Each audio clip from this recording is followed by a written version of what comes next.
I had exactly $8 in my purse when my daughter-in-law closed the front door behind me. That sound still echoes in my mind because it was not just a door closing. It was the sound of a life ending. I stood on the sidewalk clutching a worn canvas bag that held a few changes of clothes, a sweater, and an old photograph of my late husband. The October wind pushed against my face as cars passed through the quiet suburban neighborhood where I had lived for almost 15 years. I remember staring at the front porch, expecting the door to open again, expecting my son to come running outside and tell me there had been a mistake, expecting someone to remember that I was family. But the door never opened. My name is Margaret Hayes. I am 71 years old, a widow, a mother, and apparently, according to my daughter-in-law Jennifer, an inconvenience. Just 30 minutes earlier, I had been sitting at the kitchen table drinking coffee from a mug that said "World's Best Grandma." It was a gift from my grandson 5 years ago. Jennifer walked into the room, carrying a folder. She placed it on the table and spoke in a calm voice that somehow hurt more than shouting ever could. She said it was time for me to move out. She said the arrangement was no longer working. She said she needed her space. I looked at her, waiting for the punchline, because surely no one could be serious about throwing a 71-year-old widow out of her home. Then my son Eric walked into the kitchen. I looked at him immediately. We held eye contact for several seconds. I waited for him to laugh and tell me Jennifer was being ridiculous. Instead, he lowered his eyes. That was the moment I knew everything had changed. The discussion lasted less than 10 minutes. Jennifer had prepared every argument, every explanation, every excuse. The paperwork was already printed. My belongings had already been packed. By the time I realized what was happening, the decision had already been made without me. I kept asking Eric to talk to me. Just talk to me. Explain what was happening. He barely said anything. Jennifer did most of the talking while my son sat there staring at the table.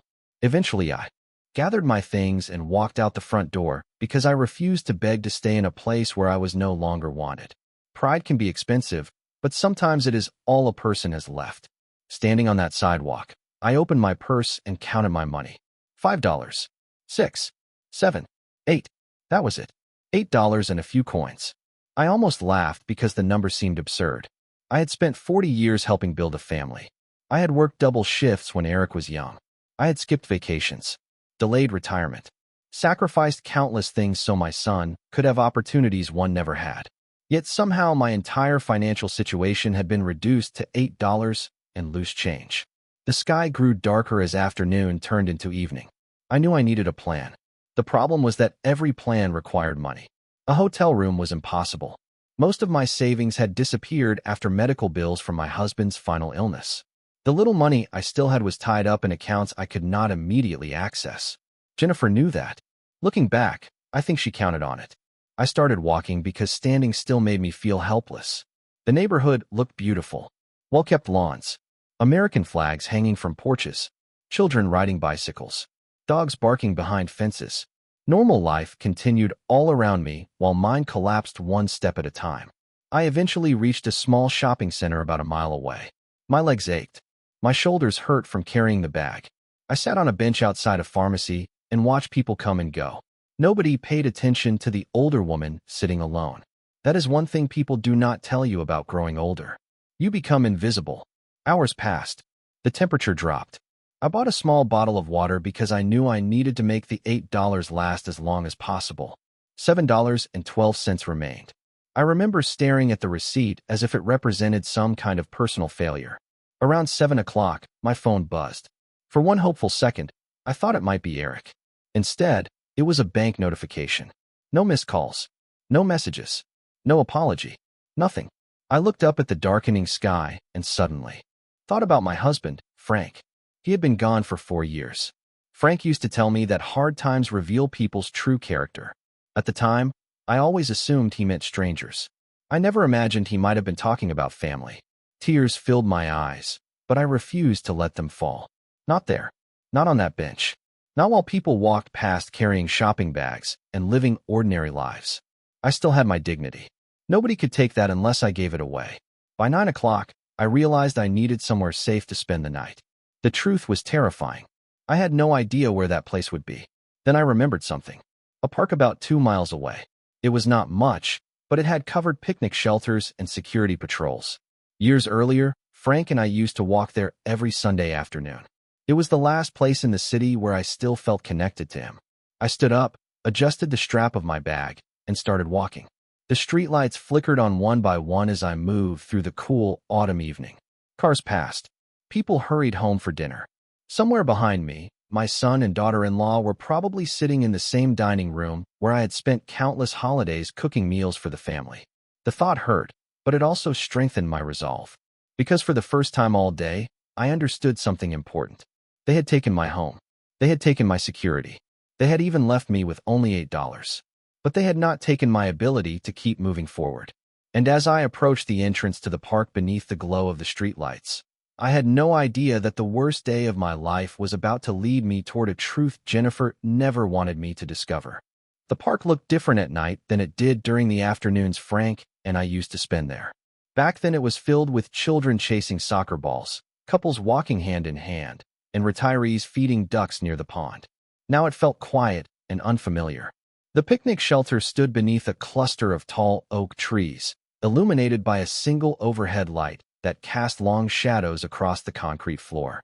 I set my bag down on one of the benches and sat beside it. The temperature had dropped into the low 50s, and I wrapped my sweater tightly around my shoulders. For the first time all day, I allowed myself to admit how frightened I was. Not because of where I was, because I had no idea what came next. I had always been the person with a plan. When Eric was young and money was tight, I found a way to make things work.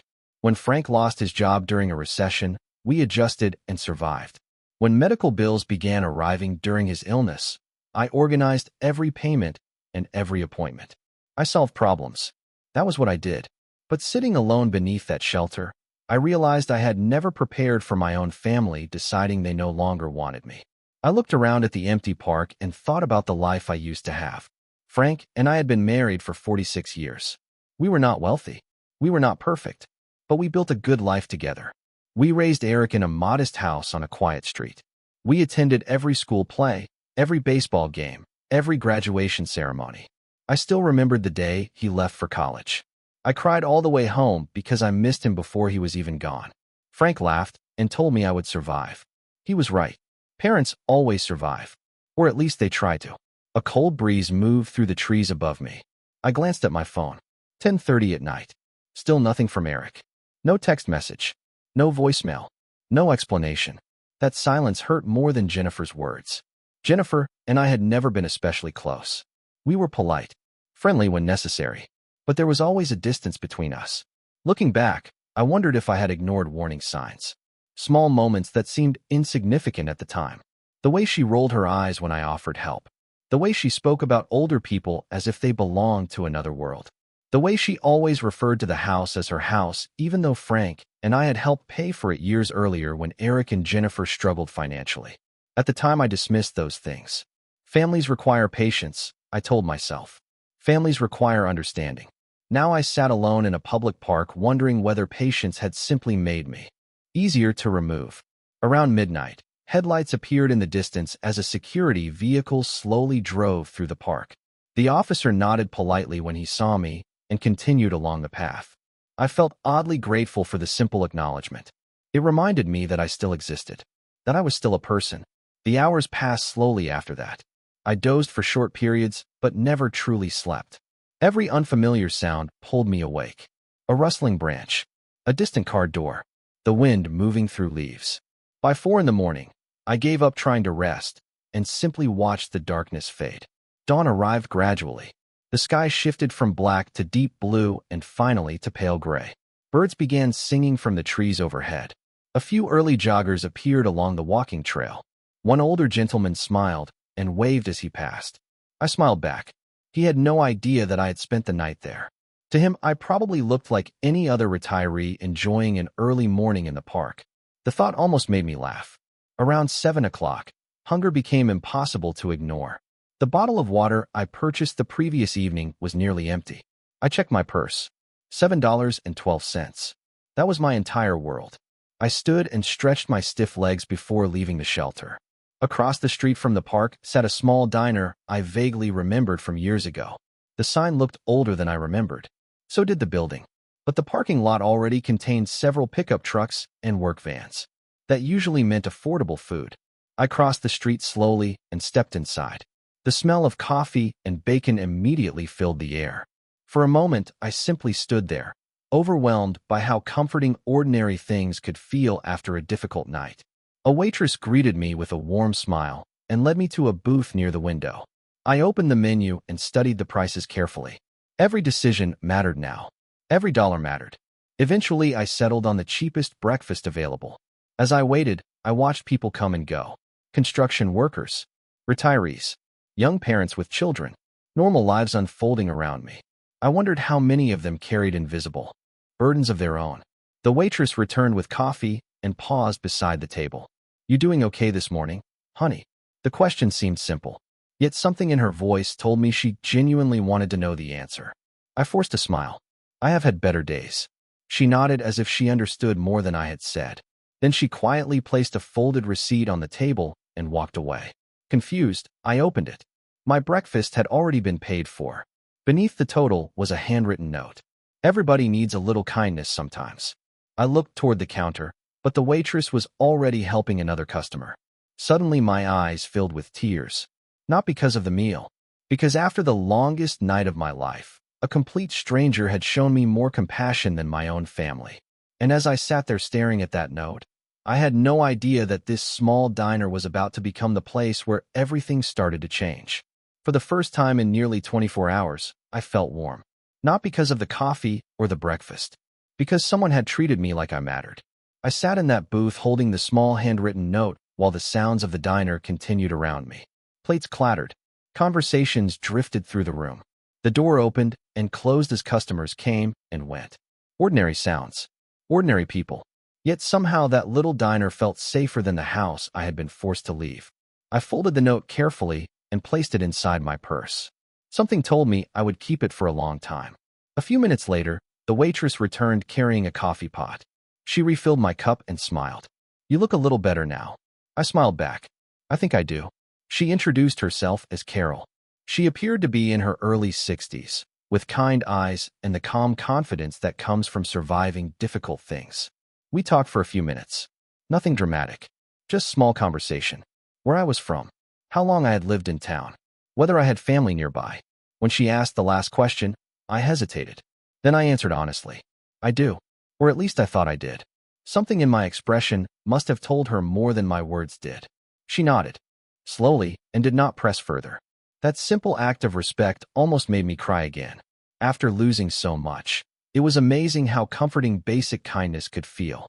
Around 10 o'clock, the breakfast crowd began thinning out. I remained seated because I had nowhere else to go.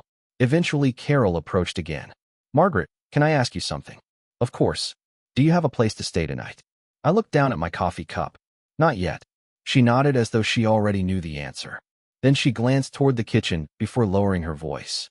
"My brother owns a small storage facility on the edge of town. He sometimes lets people rent temporary office space by the week. Nothing fancy, but it is clean and safe." I stared at her. "Why are you helping me?" Carol smiled softly. "Because 20 years ago somebody helped me when I needed it. Sometimes that is how life works." For several seconds I could not speak. I had spent the previous day feeling abandoned by the people closest to me. Yet complete strangers kept appearing with unexpected compassion. Before leaving, Carol wrote down a phone number and an address. "Tell him I sent you. He will listen." I thanked her more times than I can remember. Then I gathered my bag and stepped outside into the cool morning air. The sky was bright blue. Traffic moved steadily along the street. For the first time since Jennifer pushed me out of the house, I felt something that resembled hope. Small hope, fragile hope, but hope nonetheless. The storage facility sat about 3 miles away in an industrial area near the highway. I took a city bus to save money. By the time I arrived, my purse contained just over $6. Every penny mattered. The facility itself was older than I expected. Several long rows of storage units stretched across a fenced property. A small office building stood near the entrance. I walked inside and introduced myself to the owner. His name was Walter. He looked at the note from Carol and immediately smiled. "Any friend of my sister is welcome here." We talked for nearly half an hour. Eventually, he showed me a small office space that had once been used by a property manager. It contained a desk, a chair, a small sofa, and access to a restroom. It was far from luxurious. Yet compared to a park bench, it felt like a palace. Walter agreed to let me stay temporarily for a very small weekly fee. I nearly cried from relief. By late afternoon, I was sitting alone in the little office organizing my thoughts. Sunlight filtered through a narrow window overlooking the storage units. For the first time since leaving the house, I had privacy. Safety. A door that locked. I opened my bag and began sorting through the few belongings I had brought with me. Clothes, medication, family photographs, an old address book. Then my hand brushed against something unexpected at the bottom of the bag. A small brass key. I stared at it for several seconds. The key looked familiar. Very familiar. Suddenly, a memory surfaced. Several years earlier, Frank had rented a storage unit. He used it mostly for tools, old furniture, and boxes of paperwork he did not want cluttering the garage.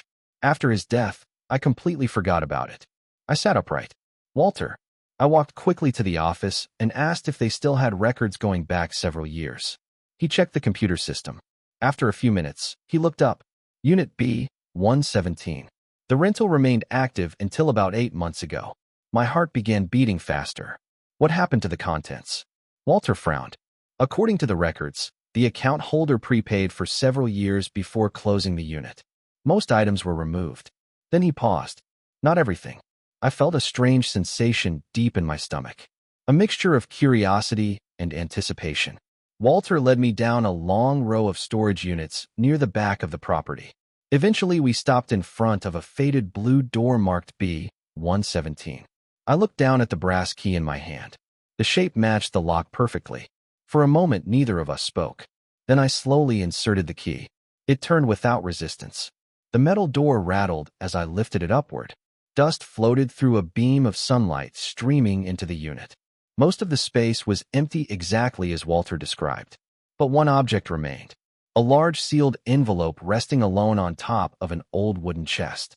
My name was written across the front, in Frank's unmistakable handwriting. And in that moment, standing inside a forgotten storage unit with almost nothing left to my name, I realized my late husband had been waiting years for me to find it. My hands trembled as I picked up the envelope. For a moment, I simply stared at Frank's handwriting. For years had passed since his death, yet seeing those familiar letters made it feel as though he had stepped into the room beside me. Walter quietly excused himself and lowered the storage door partway, giving me privacy. I sat down on the old wooden chest and carefully broke the seal. Inside was a thick stack of papers and a letter folded neatly on top. The first thing I recognized was Frank's signature. The second was my own name written across the first line. Margaret, if you are reading this, something has happened that I feared might happen one day. I stopped breathing for a second. Then I continued reading. Frank explained that during the final years of his life, he had become increasingly concerned about certain financial decisions within the family. Not because he distrusted Eric. In fact, he wrote several paragraphs describing how proud he was of our son. But he also admitted that he worried Eric was too trusting when it came to people he loved. That sentence immediately brought Jennifer to mind. My eyes moved quickly across the page. Frank wrote that he hoped he was wrong. He prayed he was wrong. Yet if circumstances ever left me feeling abandoned, vulnerable, or uncertain about my future, he wanted me to know that he had prepared something. By the time I reached the bottom of the first page, tears blurred the words. Not because of money. Not because of whatever secret he had hidden. Because even after death, Frank was still trying to protect me. I took several deep breaths before continuing. Beneath the letter sat multiple documents. Some appeared to be legal records. Others were bank statements and property paperwork. At first, none of it made much sense. Then one particular document caught my attention. It listed the ownership history of the house where Eric and Jennifer currently lived. My stomach tightened. I read the page once. Then again. Then, a third time. Years earlier, when Eric and Jennifer struggled financially after a difficult business venture failed, Frank and I had stepped in to help. I remembered the conversation clearly. They were behind on mortgage payments. They were terrified of losing the house. Frank and I used a large portion of our retirement savings to rescue the property. At the time, we viewed it as helping family. We never expected anything in return. Or at least I thought we did not. Apparently, Frank had viewed the situation differently. Attached to the ownership records was a separate agreement. According to the document, our financial contribution had not been a gift. It had been structured as a protected investment secured against the property itself. I stared at the pages in disbelief. Frank never told me this. Why would he keep something so important secret? I continued reading. The answer appeared a few pages later. He explained that he wanted family relationships to remain family relationships. He never wanted money to become a source of tension. However, he also believed that promises mattered. The agreement guaranteed that if certain conditions occurred, specific rights would remain attached to the property regardless of future circumstances. My pulse quickened. I did not fully understand the legal language, but one thing was becoming clear. The situation was far more complicated than Jennifer probably realized. At the bottom of the stack, I found a business card held in place by a paper clip. The name printed across the front was familiar. Robert Whitmore, attorney at law. I immediately recognized it. Robert had handled several estate matters for Frank years ago. On the back of the card, Frank had written a note in blue ink. If you ever need answers, call Robert. Trust him. I sat back against the wall of the storage unit and closed my eyes. For days I had felt like a woman whose life had been erased. Suddenly, I was holding evidence that my husband had left behind a roadmap. Not a fortune, not a miracle. A roadmap. Something that might help me understand what was really happening. I looked around the storage unit. Dust covered the concrete floor. Sunlight filtered through the partially open door. The space felt strangely sacred, almost like a conversation across time. Frank knew me better than anyone. He knew I would never ask difficult questions if I believed doing so might create conflict. He knew I would sacrifice my own comfort for family. Most importantly, he knew I would always assume the best about people. Perhaps too often. A soft knock interrupted my thoughts. Walter appeared outside the unit. Everything okay? I nodded slowly. Better than okay. He smiled and left me alone again.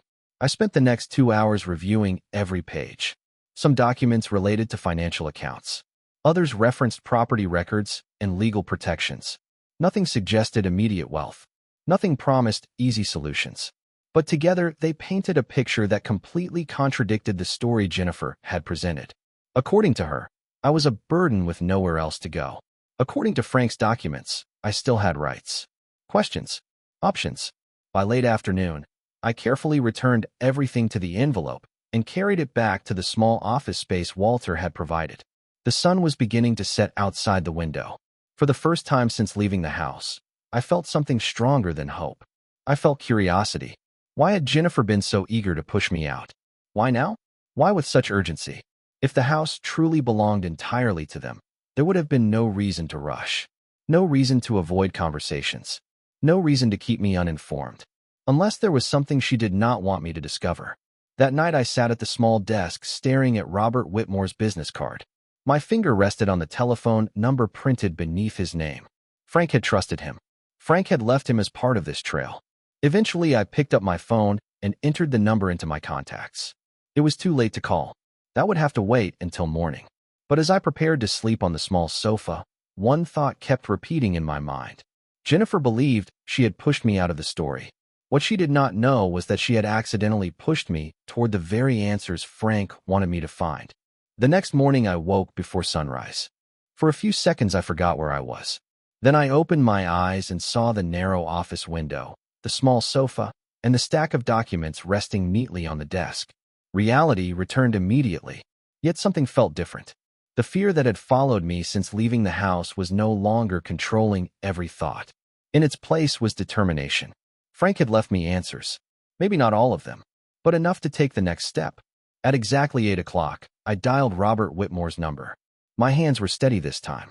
The phone rang twice before a calm, professional voice answered. Whitmore Legal Group. How may I help you? I introduced myself. There was a brief pause. Then everything changed. Mrs. Hayes, we have been expecting your call. I sat upright, expecting my call. The receptionist immediately transferred me to Robert. A moment later, a familiar voice came through the line. Margaret, I wish we were speaking under better circumstances. I stared at the phone. You knew Frank left something for me. Robert sighed softly. Your husband was a careful man. He wanted to make sure you would be protected if certain situations ever occurred. My heart began beating faster. We agreed to meet that afternoon at his office downtown. The building occupied the corner of an older brick block that had survived decades of redevelopment. Frank always liked places with history. As I walked through the front doors, I found myself remembering all the times we had visited together. Estate planning, tax documents, retirement discussions. Back then, those meetings felt boring. Now they felt incredibly important. Robert greeted me personally. He looked older than I remembered, but still carried the same calm confidence. After we settled into his office, he opened a file cabinet and removed a thick folder with my name printed across the front. Margaret, before we discuss anything else, I need to ask a simple question. Why did you leave the house? The question surprised me. I explained everything. Jennifer's demands. Eric's silence. Being forced out with almost nothing. Robert listened without interruption. The more I spoke, the more serious his expression became. When I finished, he folded his hands and remained silent for several seconds. Finally, he spoke. That house should never have been treated as though you had no rights. A chill ran through me.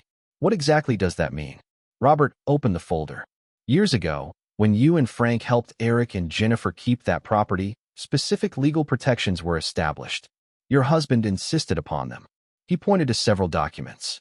I recognized some of the same pages I had found in the storage unit. Others were completely new.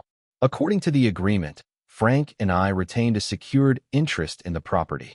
After his passing, that interest transferred entirely to you. I stared at him. Jennifer never mentioned any of that. Robert gave a small, humorless smile. I suspect she had reasons for avoiding the subject. My mind raced. For years I had assumed the money Frank and I provided was simply gone.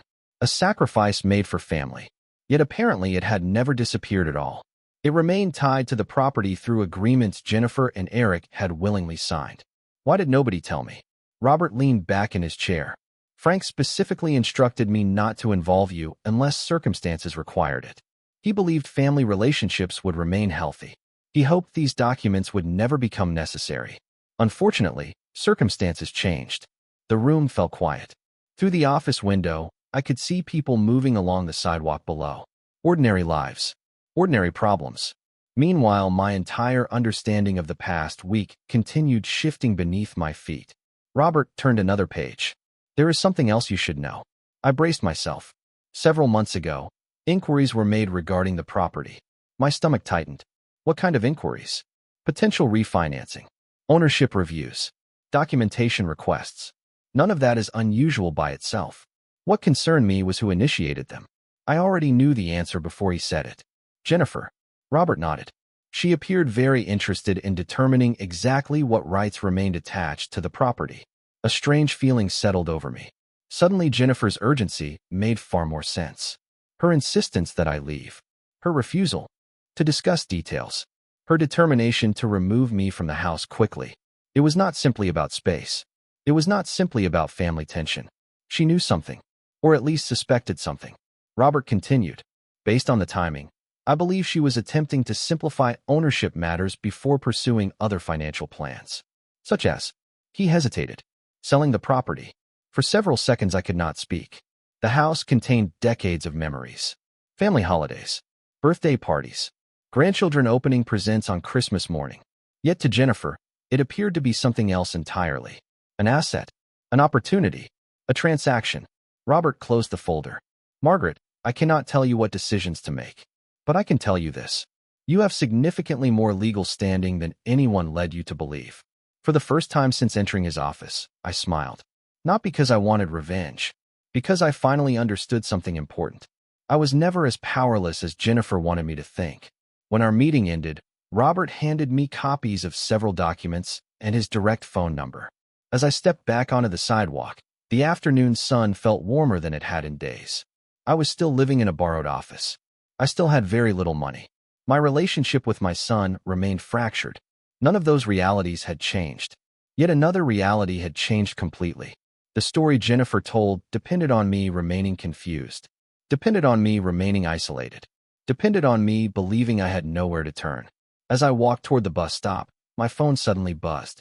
The screen displayed a name I had not seen since the day I left the house. Eric. I stared at it while it rang. Then I answered. The first thing he said was not hello. It was, Mom, we need to talk. And the tension in his voice told me something inside that house was already beginning to unravel. For several seconds after answering the phone, neither Eric nor I spoke. I could hear traffic in the background on his end of the call. A car door closed somewhere nearby. He sounded nervous. That alone surprised me. My son had always been confident, sometimes too confident. Hearing uncertainty in his voice immediately caught my attention. Mom, where are you? It was the first question he asked. Not how are you? Not are you okay? Just where are you? I looked out the bus stop window across the street from Robert's office. Somewhere safe, I answered. He exhaled slowly. Good. At least that is good. The conversation felt awkward, like two people trying to navigate a bridge that had been damaged but not completely destroyed. Finally, I asked the question that had haunted me for days. Why did you let it happen? Silence followed. A long silence. The kind that tells you someone is searching for an answer they should have found long ago. I thought I was helping, he said quietly. I almost laughed. Helping who? Another pause. Jennifer. There it was. The truth. Not the entire truth perhaps, but enough to matter. I leaned back against the bench and listened. Eric explained that over the previous year Jennifer had become increasingly concerned about finances. She constantly talked about retirement planning, investments, property values, and long-term security. At first, he thought she was simply being responsible. Then her concerns became obsessions. Every family discussion somehow returned to money. Every future plan involved maximizing assets. Every decision became a financial calculation. I listened carefully without interrupting. Eventually, Eric admitted something that made my stomach tighten. A few months ago, Jennifer convinced him that it would be better if I moved somewhere else. Not immediately. Eventually. She claimed everyone would be happier. She said I deserved independence. She argued that the house felt crowded. Eric told me he resisted at first. Then she kept bringing it up. Again and again. Week after week. Month after month. Until eventually the idea stopped sounding unreasonable. That is how manipulation often works. Not through dramatic moments. Through repetition. Through persistence. Through making something wrong feel normal. Why are you telling me this now? My voice remained calm, but my heart was pounding. Eric hesitated. Because I found something. Those 4 words immediately changed everything. What did you find? Another pause. Documents. My grip tightened around the phone. What kind of documents? Property documents. Legal paperwork. Information Jennifer never showed me. I closed my eyes. Robert had been right. Frank had been right. Jennifer knew more than she admitted. Eric continued speaking. Yesterday, I was looking for insurance records. I found a folder in our home office. Inside were copies of agreements connected to the house. Agreements mentioning you and Dad. He sounded genuinely shaken. Mom, why did nobody tell me about this? I almost smiled sadly. Because your father believed families should not revolve around contracts. Eric said nothing. The silence felt different now. Less defensive. More thoughtful. Eventually he spoke again. Jennifer knew. I could hear the realization settling into his voice. She knew those documents existed. I stared at the passing traffic. Did she? Yes. I found notes attached to some of the files. Notes in her handwriting. For several moments, neither of us spoke. I thought about all the conversations Jennifer and I had shared over the years. Holidays. Family dinners. Birthday parties. School events for the grandchildren. How many times had she smiled at me while quietly planning something else entirely? The thought hurt more than I wanted to admit. Eric broke the silence. Mom, I am sorry. The words came out quietly, uncertainly, but they were real. I waited years to hear many things from my son. An honest apology was one of them. I believe you are sorry, I said. But being sorry does not change what happened. I know. His voice cracked slightly. And for the first time since all of this began, I heard something I had not heard before. Regret. Genuine regret. We talked for nearly 40 minutes. By the end of the conversation, one thing had become clear. Eric was finally starting to see the situation differently. Not because I convinced him. Because facts were convincing him. Facts have a way of cutting through excuses. Before hanging up, he asked if we could meet in person. I agreed. The following afternoon, we met at a small public library near the center of town. Neutral ground. Safe ground. When I saw him walking toward me across the parking lot, he looked exhausted. Dark circles sat beneath his eyes. His shoulders seemed heavier. He looked older than he had only a week earlier. We sat together at a picnic table outside the library. For a while, neither of us discussed legal documents or property agreements. Instead, we talked about Frank, about family memories, about the years before life became complicated. Eventually, the conversation turned back toward the present. Eric reached into a folder he carried and removed several pages. These are copies of what I found. I immediately recognized Jennifer's handwriting on several notes attached to the documents. My heart sank. She had absolutely known. There was no longer any doubt. More troubling was one particular note referencing conversations with a real estate professional. A date had been circled in red ink. The date was only 2 weeks away. I looked up at Eric. What is this? His expression darkened. A meeting. About selling the house. The words settled heavily between us. Jennifer was not merely planning for the future. She was already moving forward. The urgency suddenly made perfect sense. The pressure, the secrecy, the sudden decision to remove me. She was clearing obstacles, and I had been one of them. As the afternoon sun drifted lower across the sky, I realized something important. For the first time since being pushed out of my home, I was no longer standing alone. Eric had not fully earned back my trust. That would take time, but he had finally begun asking the questions he should have asked from the beginning. And somewhere across town, Jennifer still believed her plans were moving exactly as expected. What she did not know was that the people she counted on remaining silent were finally starting to compare notes. After my meeting with Eric, I returned to the small office at the storage facility carrying more questions than answers. The evening sunlight stretched across the concrete floor through the narrow window. I placed the copies of the documents on the desk and sat quietly for several minutes. Everything was beginning to connect. Frank's hidden paperwork, Jennifer's sudden urgency, the planned sale of the house, the pressure placed on Eric. None of it felt accidental anymore. It felt coordinated. Yet one question continued bothering me. Why was Jennifer so desperate to move quickly? If she truly believed everything belonged to her and Eric, there would have been no need for secrecy. No need to push me out with almost no warning. No need to avoid conversations. The answer had to be somewhere inside the details. The following morning, I met Robert again. This time he reviewed the documents Eric had provided. He studied Jennifer's notes carefully. Several times he adjusted his glasses and reread certain sections. Finally, he looked up. "Margaret, there is something interesting here." My attention sharpened immediately. "What?" He tapped one page. "This real estate consultation is not simply about selling the house. It appears connected to a larger financial plan." I frowned. "What kind of plan?" Robert slid the document toward me. There were references to investment opportunities, property consolidation, and projected proceeds. Most of the language seemed technical, but one phrase stood out clearly. Retirement relocation strategy. I read it twice. Then a third time. Jennifer and Eric had discussed moving out of state years ago, but those conversations never seemed serious. Now it appeared Jennifer had been planning something far more concrete. Robert folded his hands. "Based on these notes, I believe she expected the house sale to fund a major relocation." My stomach tightened, and my presence complicated that. Exactly. For several seconds, neither of us spoke. Suddenly, the timing made perfect sense. Jennifer wanted a clean transaction. No legal questions. No complications. No older family member with property rights still living in the home. The faster I disappeared, the easier her plans became. Robert continued reviewing the paperwork. Then he stopped on another page. "This is important." I leaned forward. "A preliminary meeting has already been scheduled with a potential buyer." The date matched the one Eric showed me. Only 11 days away. The realization settled heavily over the room. Jennifer was moving forward. She believed everything remained under control. She had no idea how much information had already surfaced. Later that afternoon, I received an unexpected phone call from Carol, the waitress who first helped me at the diner. She wanted to know how I was doing.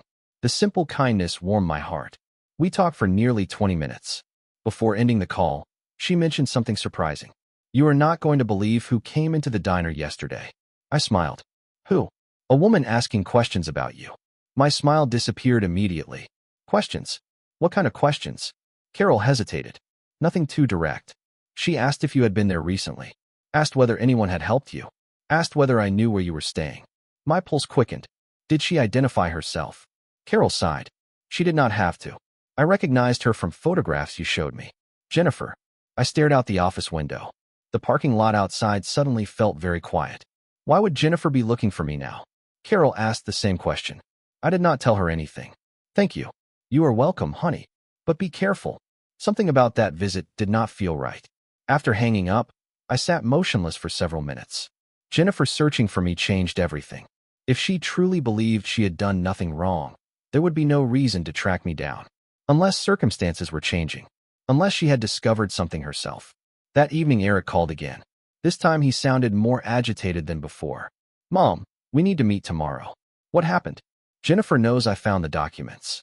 The words immediately sent a chill through me. How? She came home early. Saw me reviewing them. We argued. He stopped speaking for a moment. Then he added quietly, I do not think she expected me to question her. We agreed to meet the next morning at the same library. When I arrived, Eric was already waiting. He looked exhausted. Worse than before. A paper coffee cup sat untouched beside him. Jennifer admitted something. He said as soon as I sat down. My stomach tightened. What? She knew about Dad's agreements for years. Hearing the confirmation out loud felt strangely different from suspecting it. Harder. More painful. Eric rubbed his forehead. She claimed she never intended to hurt you. She said. She believed the agreements were outdated. She thought they would eventually disappear. I stared at him. Agreements do not disappear because someone wishes they would. I know. He looked away. Then he said something that surprised me. Mom, I think she underestimated Dad. The statement hung between us. Frank had always been quiet, thoughtful, practical. People often mistook kindness for weakness. Jennifer apparently made the same mistake. Eric handed me another sheet of paper. This one contained details about the upcoming buyer meeting. Names, dates, financial projections. The transaction was much further along than anyone admitted. Robert needs to see this, I said. He nodded immediately. I already made copies. As we sat together reviewing the information, I noticed something changing in my son. The defensiveness was gone. The excuses were gone. In their place was accountability. Painful accountability. The kind that arrives when someone finally understands the consequences of their choices. Before leaving, Eric looked directly at me. I should have listened to you years ago. I smiled sadly. You should have listened to your father. That was the lesson neither of us would ever forget. As I walked back toward the parking lot, my phone buzzed with a message from Robert. It contained only one sentence. We need to act before that meeting happens. And for the first time since being forced from the house, I realized the truth was no longer slowly emerging. It was accelerating. The next 48 hours moved faster than anything that had happened since I left the house. Robert assembled documents. Eric continued providing information. I organized every record Frank had left behind. What began as a painful family conflict had become something much clearer. A simple question of truth. Either the facts supported Jennifer's version of events, or they did not. And the more facts surfaced, the less support her version seemed to have. 3 days before the scheduled buyer meeting, Robert invited me to his office. When I arrived, several folders were already spread across the conference table. He looked more focused than I had ever seen him. Margaret, I believe we now have the full picture. I sat down across from him. Then tell me. He opened the first folder. The house sale was never the final goal. It was the first step. My stomach tightened. First step toward what? Relocation. Investment transfers. Financial restructuring. Jennifer had built an entire plan around the assumption that ownership questions would never be challenged. He pointed towards several documents. Preliminary financial projections. Real estate communications. Notes from consultations. Everything depended on a clean property transaction. No disputes. No complications. No unexpected claims. In other words, no Margaret Hayes. I stared at the paperwork. For years I had viewed Jennifer as ambitious. Now I realized ambition was only part of the story. The deeper issue was certainty. She became so certain she was right that she stopped asking whether she actually was. Robert continued. Once Eric began questioning things, the foundation of the plan started cracking. Before I could respond, my phone buzzed. A text message. Jennifer. The first direct communication since the day she forced me out. I opened it slowly. We need to talk. Nothing more. No apology. No explanation. Just 4 words. Robert raised an eyebrow. Jennifer. He nodded. I expected that. The question is why now? I already knew the answer. Because she finally understood that I was no longer isolated. I was no longer confused. And I was no longer invisible. That afternoon I agreed to meet her at a small coffee shop near the edge of town. Public. Neutral. Safe. When I arrived, Jennifer was already seated near the back window. For the first time in years, she looked genuinely uncomfortable. Gone was the confidence she usually carried into every room. Gone was the certainty that had defined her for so long. She stood as I approached. Thank you for coming. I sat across from her. You wanted to talk. She nodded. For several moments, neither of us spoke. Finally, she took a deep breath. I made mistakes. The words sounded rehearsed. Not dishonest. Just incomplete. I waited. She continued. Things got out of control. I thought I was protecting our future. I folded my hands quietly. By forcing a 71-year-old widow out with almost no money. Her eyes lowered. When framed that way, it sounds terrible. Because it was terrible. Silence settled between us. Around us, customers drank coffee and chatted with friends. Ordinary life continued while years of family tension sat across the table. Jennifer looked up again. Eric knows everything now. Not everything, I replied. Only enough to start asking questions. She nodded slowly. Then something unexpected happened. Her confidence disappeared completely. Tears formed in her eyes. Not dramatic tears. Not manipulative tears. Exhausted tears. I never expected it to go this far. I studied her carefully. For the first time, I believed she was telling the truth. Not because she was innocent. Because she genuinely never expected consequences. She expected agreement. Compliance. Silence. She expected everything to proceed exactly as planned. What she never expected was Frank. She smiled sadly. He always saw things differently than everyone else. Yes, he did. The conversation lasted nearly 2 hours. We discussed the house, the documents, Eric, the grandchildren. Years of misunderstandings surfaced. Some explanations helped. Others did not. Yet one thing became clear. Jennifer was no longer fighting to protect a plan. She was trying to understand how it collapsed. As we prepared to leave, she asked a question that surprised me. Do you hate me? I thought about it honestly. Then I shook my head. No. I was hurt by you. Disappointed by you. But hate is too heavy. I am too old to carry it. Tears rolled down her cheeks. Neither of us spoke after that. We simply walked in opposite directions. The next morning, Robert called. The buyer meeting has been canceled. I stopped walking. Completely. Eric withdrew cooperation. Several legal concerns were raised. Nobody wants to proceed until everything is resolved properly. I smiled for the first time all day. Not because someone lost. Because the truth finally mattered more than momentum. Later that afternoon, Eric visited the storage office.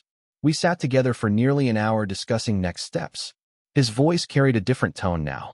Humility, reflection, responsibility. The qualities Frank always hoped he would develop. Before leaving, he looked around the small office and shook his head. I cannot believe this is where you ended up. I smiled gently. Sometimes people have to lose their comfort before they find clarity. He nodded. Then he asked something I had not expected. Mom, if everything gets fixed, would you come back?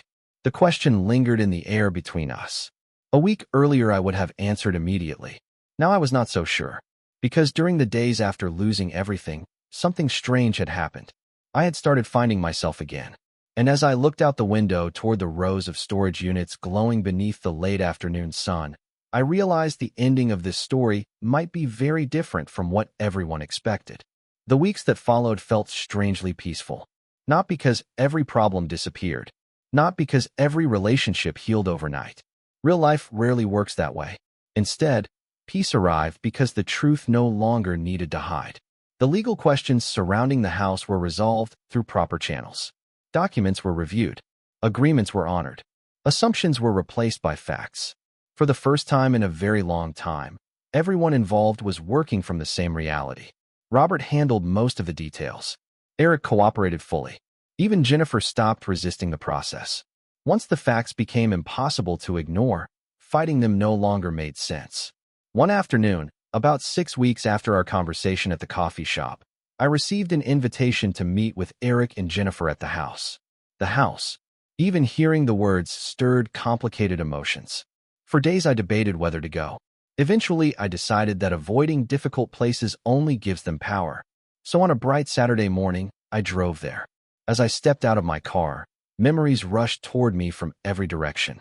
Family barbecues, birthday parties, Christmas mornings, grandchildren racing through the yard, Frank sitting on the porch with a cup of coffee. So much life had happened there. Eric opened the front door before I even reached it. For a moment, he simply stood there looking at me. Then he smiled. A real smile. Not the nervous expression he had worn during recent weeks. Welcome home, Mom. The words were sincere. That mattered. We sat together around the same kitchen table where everything had fallen apart months earlier. This time the atmosphere felt completely different. No folders waiting like weapons. No prepared speeches. No hidden agendas. Just people trying to do better than they had before. Jennifer spoke first. She apologized again. Not because lawyers advised her to. Not because circumstances forced her to. Because she finally understood the damage she caused. The apology did not erase what happened. Some experiences remain part of a family's story forever. But genuine accountability has value. It creates room for healing. We talked for hours. About the house. About Frank. About mistakes. About fear. Most importantly, we talked about the future. Eventually, Eric looked at me and asked the question he had been carrying for weeks. Mom, will you move back in? The room became very quiet. Jennifer lowered her eyes. She already knew my answer. So did I? I smiled softly. Then I shook my head. Both of them looked surprised despite expecting it. I understand why, I said. This house holds wonderful memories. But it also taught me something important. What happened? I looked around the familiar kitchen one final time. I learned that my life cannot depend entirely on someone else's decisions. Not anymore. Neither of them argued. They simply listened. During the weeks after losing everything, I discovered strengths I forgot I possessed. I met people who showed kindness without expecting anything in return. Carol, Walter, Robert, complete strangers who stepped forward when family stepped back. I found courage in places I never expected. Most surprisingly, I found independence. At 71 years old. Imagine that. The following month, with help from the funds finally released through the legal process, I rented a small cottage near the lake on the other side of town. It was modest. 1 bedroom, a small porch, a garden area just large enough for flowers. Nothing extravagant. Yet the first morning I woke there felt extraordinary. Sunlight streamed through the windows. Birds sang outside. For the first time in years, every decision belonged entirely to me. I planted roses along the front walkway in Frank's memory. I volunteered twice a week at a community center. I became a regular customer at Carol's Diner. Walter still called occasionally to check on me. Life became simpler. Smaller perhaps, yet somehow richer. As for Eric and Jennifer, they stayed together. That surprised some people. It did not surprise me. Marriages survive mistakes when people are willing to confront them honestly. The key word is honestly. Over time, Jennifer worked hard to rebuild trust. Not through grand gestures. Through consistency. Through actions. Through humility. The process took time. Real change always does. One evening several months later, the entire family gathered at my cottage for dinner. The grandchildren ran through the yard chasing fireflies. Laughter drifted across the porch. Eric grilled hamburgers while Jennifer helped set the table. At one point, I stood quietly in the kitchen watching everyone through the window. The scene felt familiar and completely new at the same time. Frank would have loved it. Later that night, after everyone left, I sat alone on the porch swing and looked up at the stars. The air smelled faintly of roses. Somewhere in the distance, a train whistle echoed across the water. I thought about the woman standing on a sidewalk with $8 in her purse and nowhere to go. At the time, she believed her life was ending. She believed she had lost everything. She was wrong. What she actually lost was an illusion. The illusion that security comes from houses, from money, from other people's approval. Real security comes from something else entirely. Character, resilience, self-respect. The things nobody can take unless you surrender them. Jennifer took away my home. Circumstances took away my comfort. Time took away my husband. Yet none of those things managed to take away who I was. In the end, that became the most valuable discovery of all. And every morning when I opened my front door and looked at the roses growing beside my little cottage, I remembered a simple truth Frank understood long before I did. Sometimes the road back to yourself begins on the worst day of your life.